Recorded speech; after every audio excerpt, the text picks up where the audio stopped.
ao José Carlos de Assis de ter aceito o nosso convite para vir falar sobre o eixo Brasil-China, visando a retomada do desenvolvimento via BRICS.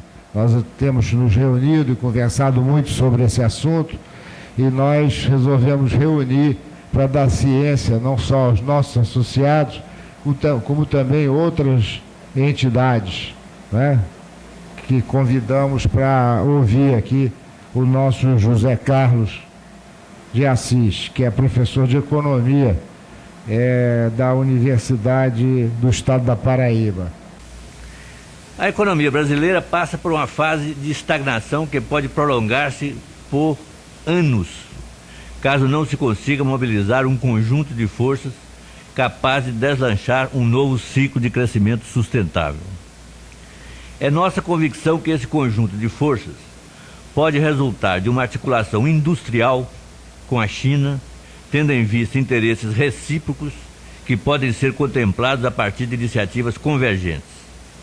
Abaixo se expõem razões brasileiras que justificam a iniciativa nesse sentido, o projeto Transul, e em seguida as razões chinesas para o mesmo projeto. Nas conclusões, volta-se ao exame das perspectivas econômicas brasileiras, no sentido de esclarecer os estreitos graus de liberdade de nossa política macroeconômica atual, se mantida no curso convencional, ortodoxo ou heterodoxo. E indica-se a contribuição que o projeto Transul poderá dar de forma a alargar esses graus de liberdade macroeconômica. As razões brasileiras. O Brasil passou por um longo ciclo de estagnação a partir dos anos 80 do século passado até o começo deste século, determinada em larga medida pela crise da dívida externa e a fragilidade do balanço de pagamentos.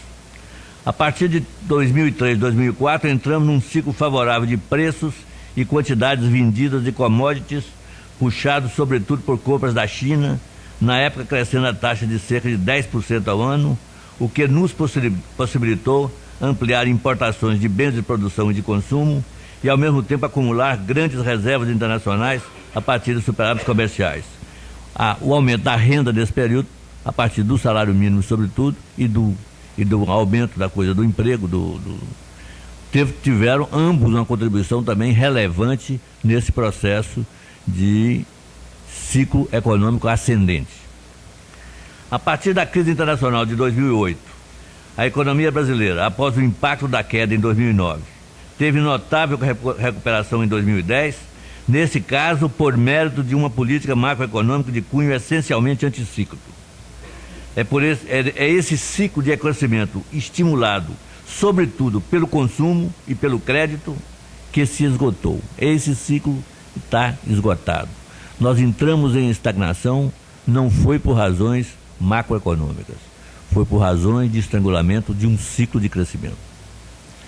A retomada do crescimento dependerá de um empuxe no investimento e no consumo que não está à vista. Não há perspectiva de investimento sem perspectiva de consumo.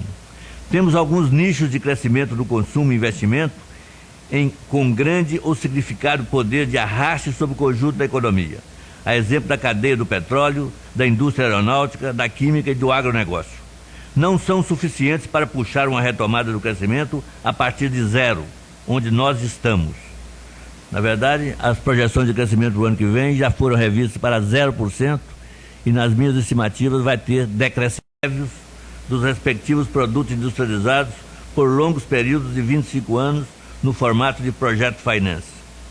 Capital e governança devem ser partilhados, com 51% do capital ordinário e maioria da governança retida pela parte brasileira. Reserva de fornecimento de no mínimo 50% das máquinas e equipamentos na fase de construção das empresas para a indústria de bens de capital brasileira. Admissão de um número mínimo de trabalhadores chineses como integrantes temporários ou definitivos na fase de construção e de operação de cada empresa. A organização no Brasil de cada empresa industrial ou de mineração considerará, desde a origem, a participação ativa de empresários, de instituições de defesa ambiental e de promoção social, escolhidos dentre as com maior representatividade e credibilidade no setor.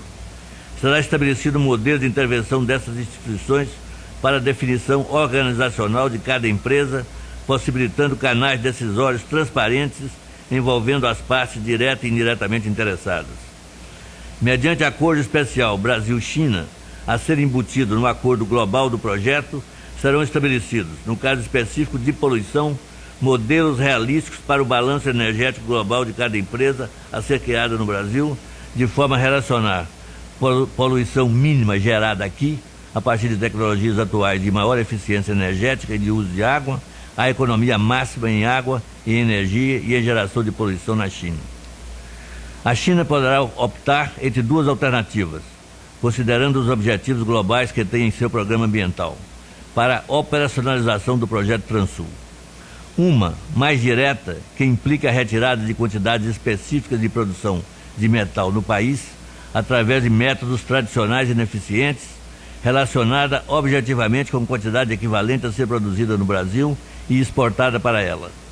Outra, indireta, que associe suas necessidades crescentes de metais para sustentar seu desenvolvimento a altas taxas a capacidade produtiva nova criada no Brasil, outsourcing, e não na China. Naturalmente, pode-se optar por uma combinação dessas duas alternativas, sempre, porém, a partir de decisão eminentemente chinesa como referência para a tomada de decisão brasileira. Deve-se considerar também um período de adaptação, considerando as capacidades produtivas existentes lá e cá. Margens de manobra no Brasil, quer dizer, qual é a margem de manobra da economia brasileira em termos macroeconômicos para você enfrentar a crise que nós estamos confrontando? O projeto Transul é saída quase única para a situação de estagnação da economia brasileira.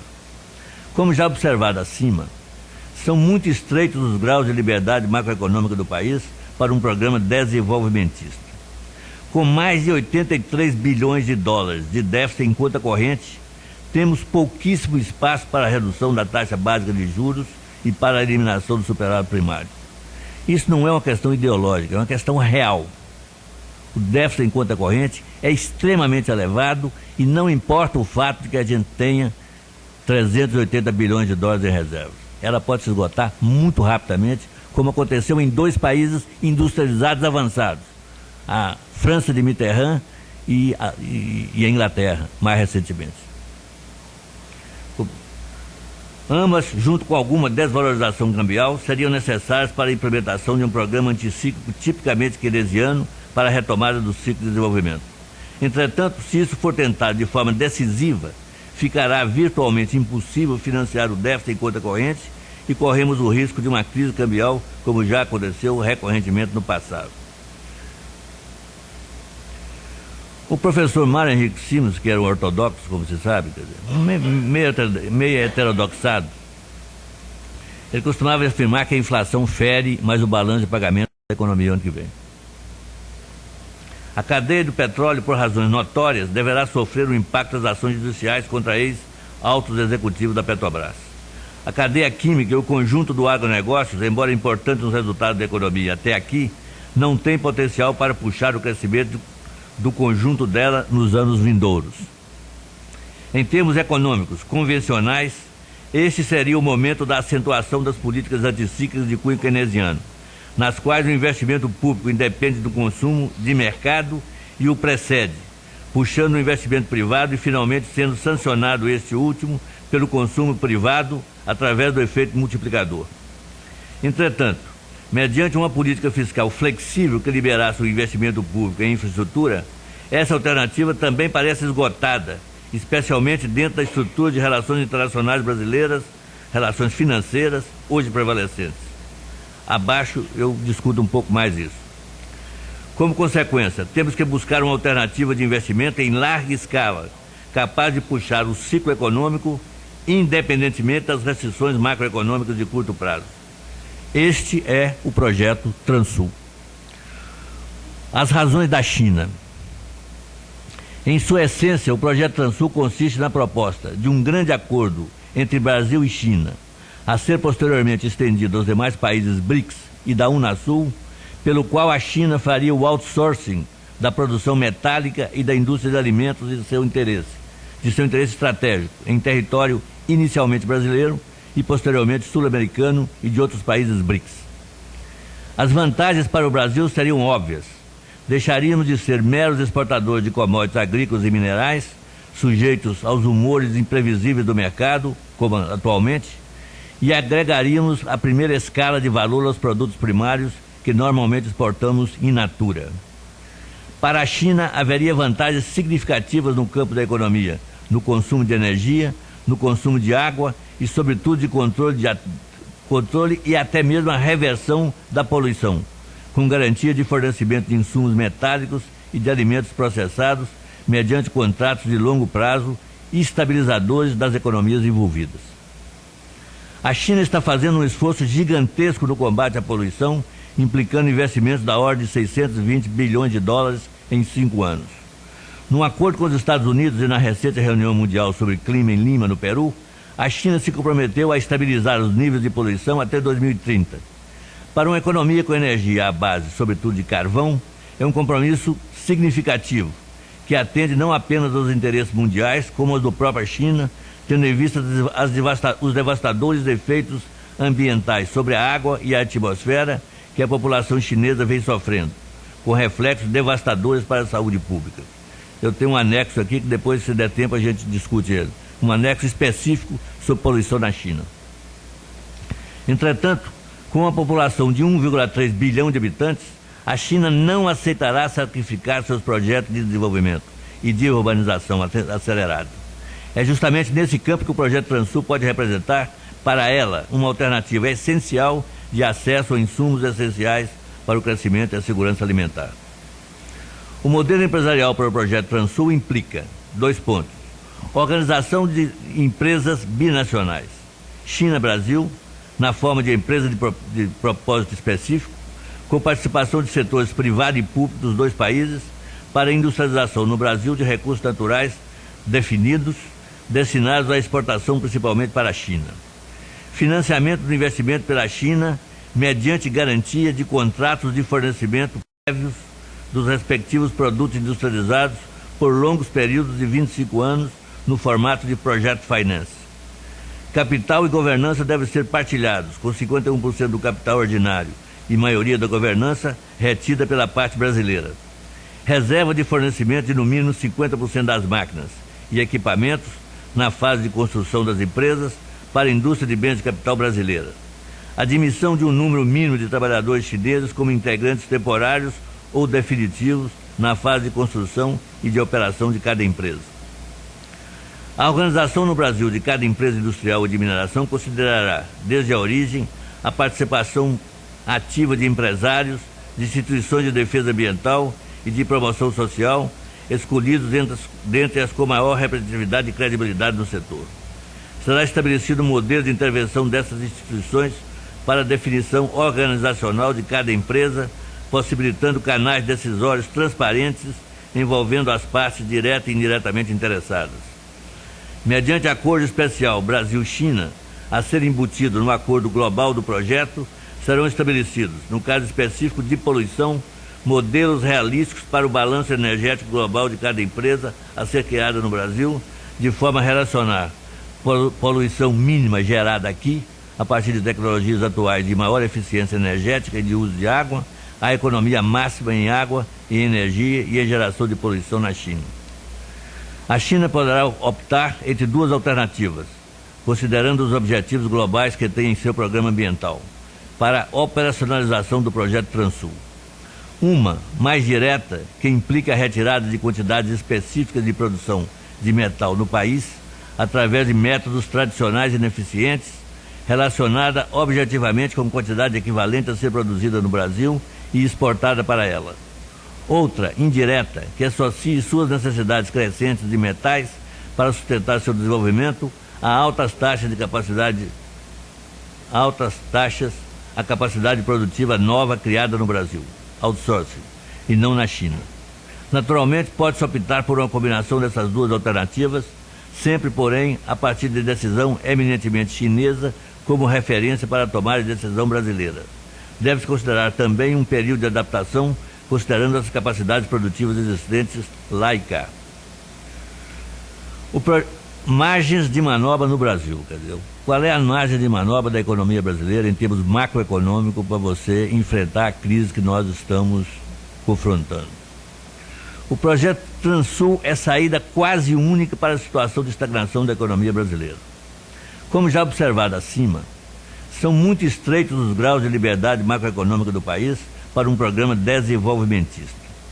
Com mais de 83 bilhões de dólares de déficit em conta corrente, temos pouquíssimo espaço para a redução da taxa básica de juros e para a eliminação do superávit primário. Isso não é uma questão ideológica, é uma questão real.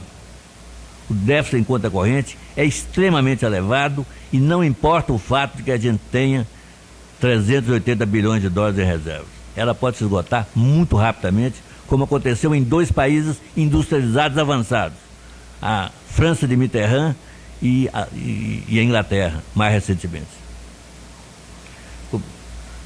Ambas, junto com alguma desvalorização cambial, seriam necessárias para a implementação de um programa anticíclico tipicamente keynesiano para a retomada do ciclo de desenvolvimento.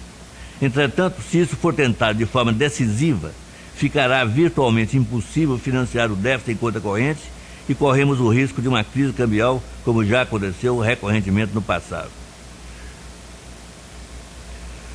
O professor Mário Henrique Simas, que era um ortodoxo, como você sabe, quer dizer, meio heterodoxado, ele costumava afirmar que a inflação fere, mas o balanço de pagamento mata.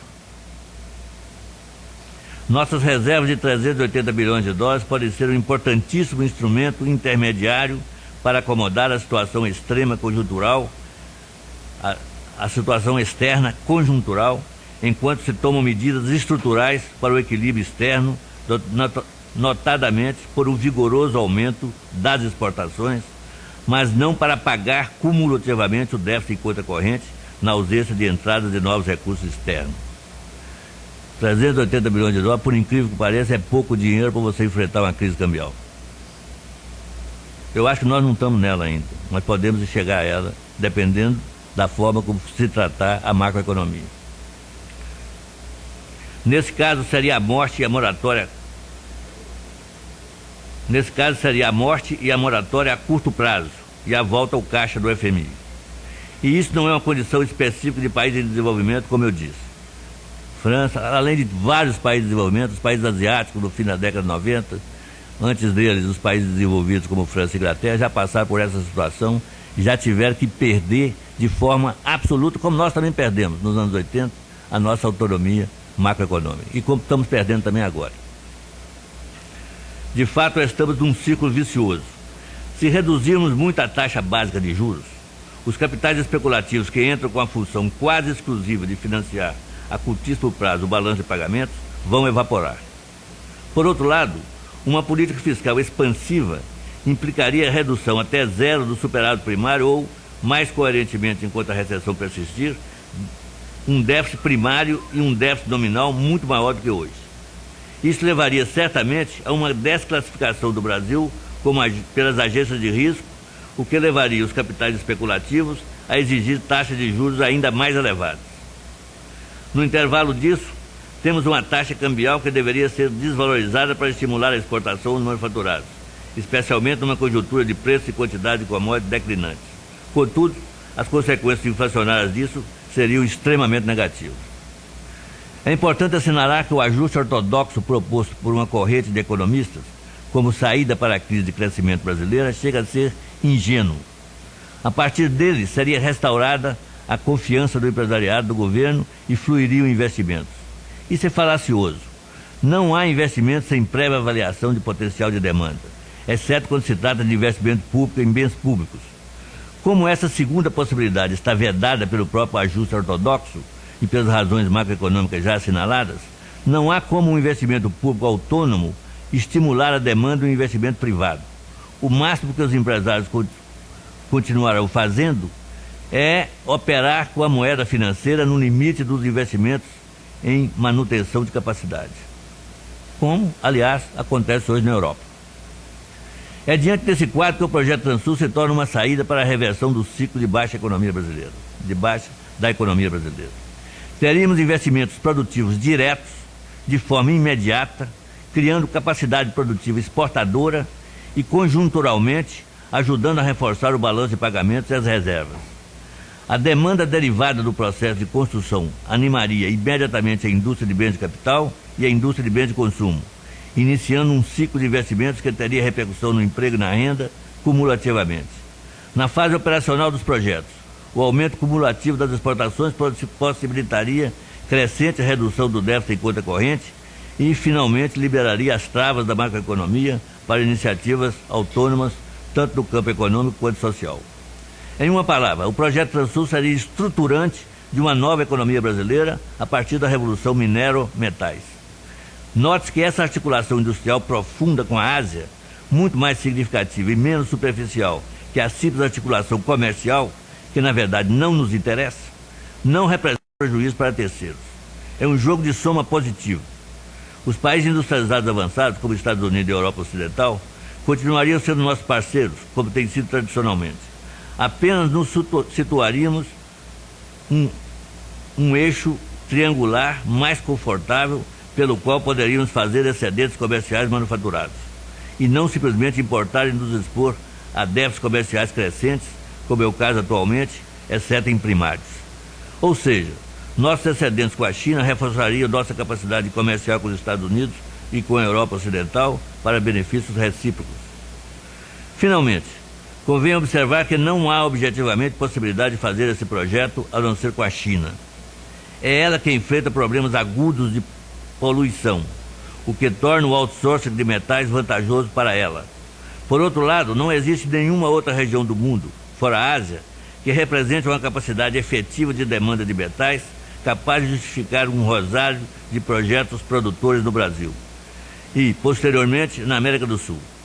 Por outro lado, a Índia tem potencial e condições semelhantes aos da China e poderia